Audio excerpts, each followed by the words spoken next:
وقالت اليهود عزير ابن الله وقالت النصارى المسيح ابن الله ذلك قولهم بأفواههم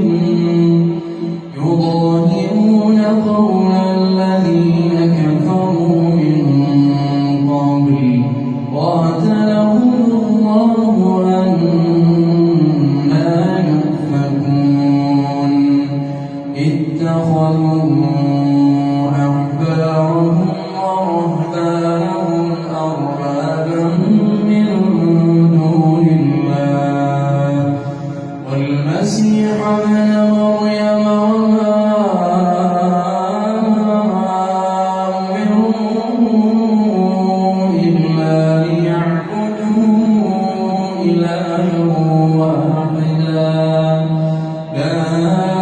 إله إلا هو سبحانه عما يشركون